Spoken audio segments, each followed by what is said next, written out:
you'll actually see There it it is. on the Zoom thing. Yeah, it's I see it. preparing right now. All right, I am calling the Public Utilities Committee meeting to order on today, April 1st, 2020. And I think we need a roll call. Councillor Romero Worth, I'm here. Councillor Vigil Koppler, Here. Councillor Rivera, Here. Councillor Cassett Sanchez, Here. Councillor Garcia. Here. You have a quorum. Thank you. Do we have changes to the agenda? There are no changes from staff. Chair, thank you. All right, any changes from the committee? I'll Is move there a for motion to approval. approve? Second. Councillor Rivera moved and Councillor Vigil Koppler seconded. All those in favor, aye. Aye. Aye. Anybody We do a roll opposed? call vote, Counselor. Oh, yeah, you're right. We do. Jamie, can you do a roll call vote on the approval of the agenda?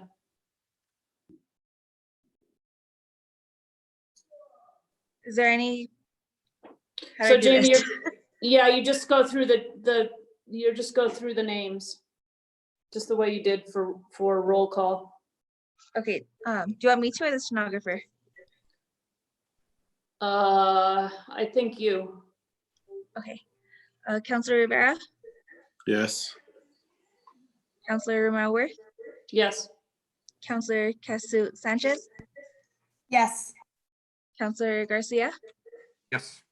Councillor Vigil Koppler. Yes. All right, motion passes. But I do have a quick question. Do we have a stenographer? I haven't heard that person's voice at all. Yes, I took roll call, Councillor. Okay, sorry. I can't That's see okay. you guys, so Yeah. you're just little, I don't know, electronic people. Okay, is there, let's see, sorry, I just lost my consent agenda. Any changes to the consent agenda? Does anybody want to pull anything? Madam Chair, Yes. had a couple quick questions on 8. Shannon, I don't know if Alan's available. Councilor Rivera, Madam Chair, yes, he is available and we're able to speak to that, number 8. Okay, great. All right, any other items? Move Okay, for with that, approval is amended. is there a second? Second. Councillor Vigil Koppler seconds. Councillor Rivera made the motion. We'll do a roll call again. Councillor Rivera, Yes. Councillor Romero Worth, Yes. Councillor Cassett Sanchez, Yes. Councillor Garcia, Yes. Councillor Vigil Koppler. Yes. All right, motion passes. Now we're on to approval of the minutes. Are there any changes to the minutes for March 4th, 2020 of the Public Utilities Committee? Seeing no changes, is there a motion to approve? Move to approve. Second. Councillor Cassett Sanchez moves to approve the minutes from March 4th, 2020. Councillor Vigil Koppler seconds. We need a roll call, please. Councillor Rivera, Yes. Councillor Romero Worth, Yes. Councillor Cassett Sanchez, Yes. Councillor Garcia, Yes. Councillor Vigil Koppler. Yes. All right, motion passes. Now we are on to item 6, right? No, you pulled, I'm sorry, you pulled 8. Do we have Alan on the line? Joe has Shannon. not made me a Shannon, you need to turn host. your, there you Yeah, go. thank you. Yeah, so we do have him on the line. I will just ask Jamie to go ahead and if you will promote Alan to the panelist.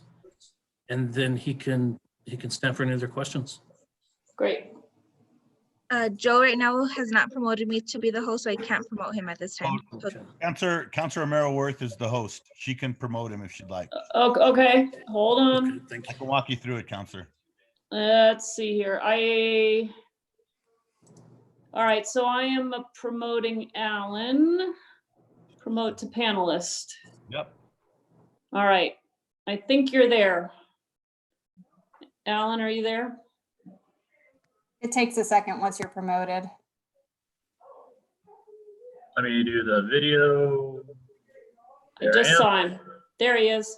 All right, fantastic. So, Alan, we have pulled item number 8. Councilor Rivera has some questions. Councilor Rivera, it's your floor. Thank you, Madam Chair. Alan, nice to see you. Good to see you this evening. I just had a couple just quick questions on the modeling that we're going to do. Is it going to also look at downstream, how it affects downstream and downstream users? Honorable Chair and Councilor Rivera, primarily the focus is around the municipal watershed, so pretty much all inputs into McClure or Nichols downstream from there.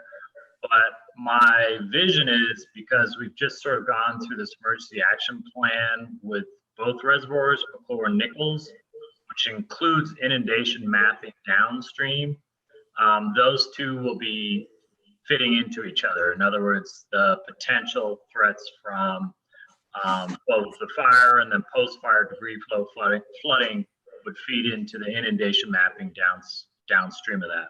So we have a contract right now with AECOM to provide that and update the EAP. So those two should be able to work with each other. And then the long term, that our study would be almost like a supplemental to the emergency action plan for the dams. All right, and that includes the acequias and our agreements with them as well? It doesn't at this point, but that could be worked out in exactly that, like in relationship to the court order for a safety cert order on the Madre. But right now, my understanding is that necessarily isn't in like the emergency action plan. They are definitely a stakeholder downstream, but that's something we could look at.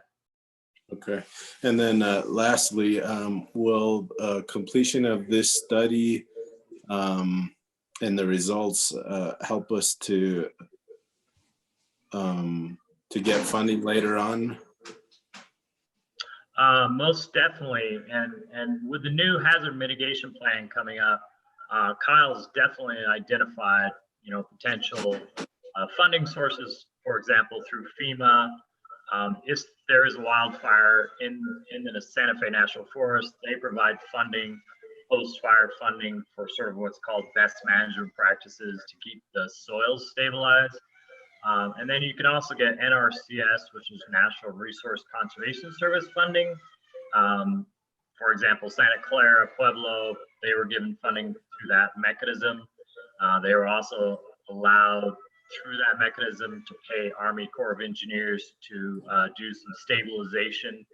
So there's several different federal agencies, and this will allow us to sort of identify where the potential hotspots are and threats for us of post-fire and where we might be able to mitigate those impacts. Now, I know we've talked about this in the past, but we've done a lot of thinning kind of on the southern side, all around the reservoirs, with the exception of the north side, the one that butts up to High Park. Is there going to be modeling done on that area as well? Yeah, it'll be primarily most of the quote lower watershed, everything just above McClure and down. But they will look at some of the wilderness areas right now as part of the Santa Fe Mountain Landscape Resiliency Project. There's a piece above McClure, below Thompson Peak, that they are looking at because previously in the previous NEPA studies, it was such a steep area, they just weren't ready to address that. But those areas, and then to the north, maybe even northeast of McClure, those are areas that are definitely susceptible. And the backside of Black Canyon, that has been treated, but I think that's an area where we'd like to see if there's any way to mitigate it flowing into McClure, because that's a major drainage into that reservoir. Yeah, I agree. Okay, good. Thank you. That's all I had, Madam Chair. All right, are there other questions from the committee on this item? I'll move for approval. Is there a second? Second? Second. So Counselor Cassett Sanchez, second, the motion by Counselor Rivera to approve item 8. Can we have a roll call, please? Counselor Rivera, Yes. Counselor Romero Worth, Yes. Counselor Cassett Sanchez, Yes. Counselor Garcia, Yes. and Counselor Vihil Coppler. Yes. Motion passes. With that, we move on to matters from the public. From what I can tell, we do not have any members of the public participating. So I will assume we have no matters from the public. Matters from the city attorney. Marcus, are there anything from you? Nothing, Madam Chair. I think Shannon, well, nothing, Madam Chair. Okay. Matters from staff. Shannon, I know you have something you wanted to talk about. All right, yes, thank you, Madam Chair, members of the Utilities Committee. First, I want to apologize because I was commenting to staff. Didn't realize that also went to panelists. So if that was distracting during the conversation, I apologize. I just wanted to take a couple of minutes to debrief the Public Utilities Committee on the operation and some of the challenges for the Paseo Real Water Reclamation Facility. So I did note that Efrain Morales is one of our attendees for the meeting. He had an item on the agenda. He is the treatment plant superintendent. So he is also available, but ultimately, if you recall back, we had a pretty extensive conversation last year around July 4th, where treated effluent was out of compliance, and we stopped allowing dischargers to take treated effluent. We talked about it. We met on an after action plan. And we've been working through. So even during that meeting, I think I've continued to talk about that. Ultimately, the wastewater treatment plant is a biological process that does have a tendency to what we in the industry talk about as getting upset. Ultimately, what I'm going to say is when the wastewater treatment plant gets upset, it's just not functioning the way it normally or the way we would expect it to. There are multiple things that can cause an upset, from bug die-off to things being introduced into the sanitary sewer, temperature conditions, mechanical failure. It doesn't take much to kind of upset that biological process. But ultimately, again, so we have a discharge permit through the New Mexico State Environmental Department to take treated effluent and put that on turf irrigation and for contractors for dust control. When the plant is out of compliance, what we do is we turn off the ability to divert the treated effluent, which allows us not to exceed that discharge permit. So we stay in compliance with that permit, and we only typically have to deal with the MPDS permit if that's out of compliance. Ultimately, we do understand by turning that off, it does create challenges for turf irrigators, especially depending on the duration and the time of year which that occurs. I will tell you, so these are things that go out of compliance and we shut down. I wouldn't say it's a regular basis, but multiple times of year we run into that. When that occurs in November, December, or it's for a short duration, say 1 or 2 days, typically it goes unnoticed. As we get closer into the irrigation season, or if that upset duration becomes excessive, it gets more and more, I would say, attention. A couple of weeks ago, I know that there was an article in the New Mexican where it talked about when we restored the service after one of these upsets. And then actually this weekend, the plant also went into a compliance issue, and the treated effluent was turned off this weekend, and even as of today, we were still out of compliance, so that system has not been activated. We are in communication with both, with all the reclaimed treated users. Staff is diligently working to bring the plant back into compliance. As soon as they do, they'll notify the reusers so they can start diverting and try to get back to norm. I think the immediate impact, what I'd like the community to understand, is when that system goes down, I feel the immediate impact is to our contractors that use the water for dust control and compaction mitigation. We require them to go there to get the water. The only other source that they can get water from is the county's fill station. There's challenges with that. I know the cost is a little bit more. It is potable water from the county. I think their sizing of their station is only about half, so the lines get longer. So it still creates a disruption, and so things we try to avoid. In our after action report last year, one of the things I mentioned was working to acquire an on-site 2 million gallon tank at the wastewater treatment plant, which I think would help more for the contractors. Because again, I think on an average day, they would use 100 to maybe 200,000 gallons of water. So a 2 million gallon tank would have a substantial amount of runtime for filling contractors' trucks. Looking for turf irrigation, the MRC uses about 1.3 million gallons a day, so they would complete that tank in a day. So it's not as impactful for turf irrigation, but very important, I think, for us moving forward with our contractors. I will say we've been working diligently to kind of finalize that deal and turning over the assets. It is my belief, just short of the check being in the mail, that a quick claim deed for that infrastructure has been sent to the city.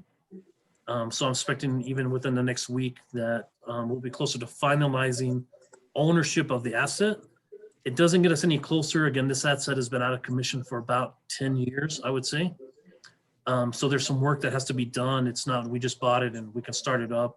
We're doing conditional assessments, some site cleanup. So we're still working through that. I feel like I'm probably getting a little too far into the weeds, and the chair has been patient with me. I appreciate that. But ultimately what I wanted to do is just kind of emphasize that this is still an ongoing work that we're doing. Currently the plant is out of compliance, treated effluent. Customers are not receiving that water. We're working to get it back into compliance, and they will be notified immediately to catch up. And I wanted the PUC to know that and also be available to answer any questions that I can. So I will stop with that. Thank you. Thank you, Shannon. Are there questions on this from the committee? Councilor Rivera, you have to unmute. Thank you, Madam Chair. Shannon, how long did you say you thought we were gonna still be down for?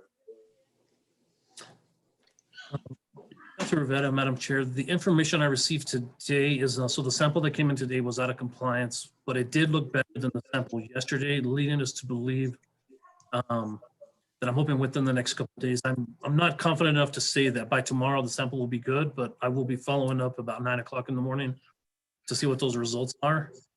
So we do see that it is improving, but we're really targeting by the end of this week. So with the good weather we've had, I know the country club's been watering. I don't know about MRC or Marty Sanchez. Do they have enough in reserves to keep them going for a little while if the weather stays nice? Councilor Vetta, I can appreciate that question. I feel a little setback that I would not want to speak for the two golf courses. I know I've received emails from both of the managers where we're communicating where they're at. I definitely think that they would want to take water now if they could. They have not requested anything different other than updates to where we're at and what is our hope of restoring that service. And do you know if Parks and Rec has started with effluent at Swan Park? Councilor Rivera, I do not know that for sure. I know that we've been starting up operations to the parks. I don't know if Swan Park is up to there. Again, I know Efren is on the line. If he knows the answer, I would ask him if he can raise his hand. If he can speak to that. Other than that, I don't know that Swan Park has started taking water yet. He did raise his hand, so I will defer to the chair. All right, so I need to promote him to a panelist, correct? I think either you can enable him to speak or you can promote him. Yeah. So, all right, I've done that. Let's see.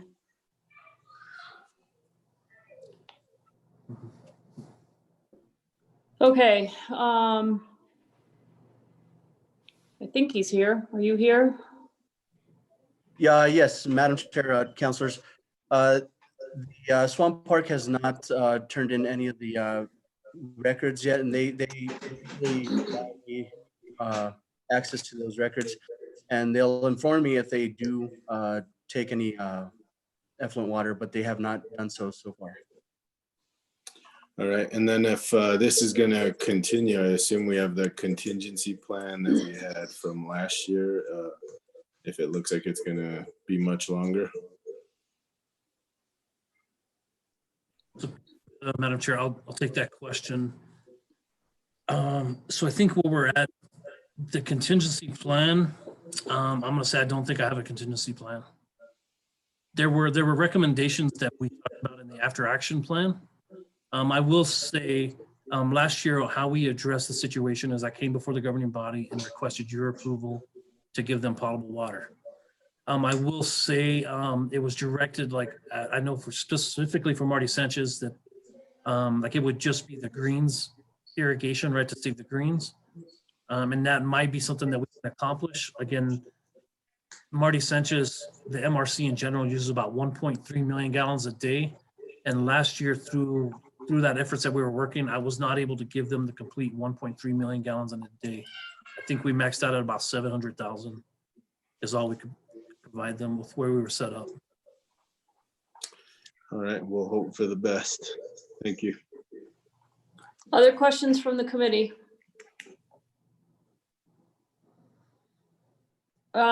So Shannon, do you, are you, I guess two questions. One, are you putting together a plan for how to operationalize the new infrastructure and working out whatever issues are there in terms of making that viable, both financially and structurally part of the system? And then also, I mean, it seems like we maybe should be thinking about a contingency plan if this is gonna, if these upsets are something that we're gonna see more frequently. Madam Chair, again, going back to the after action report, we did identify, I would say, multiple recommendations that would, I think, assist in creating resiliency and robustness were a couple of our terms. I would like to say it revolved around what I'm going to say is probably a 3-point system. And those 3 points were storage, redundancy, and conservation. So again, not to reiterate, but the principle that we're using is the same principle that we use in the water division of how we create robustness and resiliency. We do that through storage, through conservation, and multiple water sources. So we took those principles and we applied it to the situation that the MRC has. Each one of those things have its own challenge, right? Conservation, what does that mean for the MRC? We have had multiple conversations around that. I'm more cut and dry about turf reduction equals immediate conservation. How long does that take? I couldn't speak to that. Storage, again, we've talked about that with the golf courses. What would it take to increase storage in their actual on-site ponds where they actually irrigate from? And so again, a rule of thumb that we talked about was having a 10-day on-site storage, which is also driven by the amount of water you use each day. So for example, if you use 1.3 million gallons a day, I would be recommending 13 million gallons of on-site storage, as opposed to a facility that uses 700,000 gallons a day would only need 7 million gallons of storage. When you're actually spending money to buy storage, I think that becomes relevant very quickly. In addition, we talked about redundant sources. So along with our communication and exchange of the 2 million gallon tank and that infrastructure, we have allowed and continue to have conversations with Las Campanas of potentially bringing Rio Grande water. Ideally it would be San Juan Chama water, and reverse flow it back from that system. Now, again, we have some engineers looking at feasibility and what that looks like. But each of those ideas, right, is a year out in design and probably a couple years out in construction to make those things happen. Probably everything I'm talking about takes both time and money. So right now, I feel like all we've done is we've talked around what are the opportunities and what do those look like. I know that the MRC was soliciting funding on trying to make, I want to say, some things happen. Most of our gains have been on the 2 million gallon tank, which again, I alluded to, doesn't really solve the turf irrigation problem. I still think it's definitely a valuable asset and that we could find purpose for that. But right now, again, I'm going to defer back to right now in my limited line of sight and my imagination. It goes back to those 3 things that we have to address in order to have a robust, resilient system. And I hope I answered your question. Yeah, so that's helpful just to, I think, understand the context in which you're working and realizing that it's nothing that's going to be done overnight. I guess, so this is the last meeting of this version of this committee. But it seems like moving forward, if there are ways that this committee can be helpful in exploring, you know, the different paths and what's required, both in money and in infrastructure, and that's something that we should be doing. And I just throw that out there. Are there other questions from committee members? Marcos, is there anything you need to add on this topic? I think that Shannon was pretty comprehensive in what we've tried to do. The concrete steps we've taken are negotiating a bill of sale from Las Campanas. So we'll take ownership of some of their infrastructure shortly. So that should be happening soon. And it's not ready to be turned on to provide the additional storage that Shannon talked about. But it's something that's taken months. We've met with them multiple times. So it's hard to appreciate the amount of work that we've done, to all appearances, not achieve anything different, but we're really trying, and it does just take time, and it won't happen overnight, and we'll continue to try. So I would just add that thought. Mm-hmm. Yeah, no, I completely appreciate all of this stuff takes time and money. So I just, I offer that if there are ways the council can be helpful in, I think the conservation piece seems like, maybe we ought to be bringing certain parties in front of us to find out what we can do more in the conservation area, and, just continuing to work on this so that we do position ourselves over time to have, as Shannon said, more robustness and more resiliency. So I'd be interested in helping, and I'm sure other members of the committee would too. Other thoughts? Okay. Well, we would, I'm sorry. Go ahead. I was just going to say, we'll need to work with Parks to talk to them about their conservation efforts. And so when this is a combined committee, it will make a lot of sense to talk to them together. Yeah, and that's some of whom I was thinking probably we need to be, talking with them, having them come before the committee to talk about what their needs are, to talk about the different ways that they might be able to conserve, what kinds of things they're going to need in order to conserve, and starting to explore what the options are. And I think these are all relevant questions for this committee. And that's, of course, just one piece of it. As Shannon alluded to, there's also the issues with trying to create redundancy and then also making the storage capacities real. So I just think if the committee can be helpful in that way, it seems like that would be important work. Thank you. Oh, okay. Other matters from staff? Are there matters from the committee? And I have to look at my little, all right. Doesn't look like there are any matters from the committee. So our next meeting, Shannon, it will be the joint committee, the Public Works and Public Utilities Committee coming together with Councilor Rivera as chair. Do you know the date? Or do maybe we don't know the date yet. Madam Chair, I spoke with the city clerk about the dates. They will be giving us a calendar at the next city council meeting, and we will be approving that calendar. Right.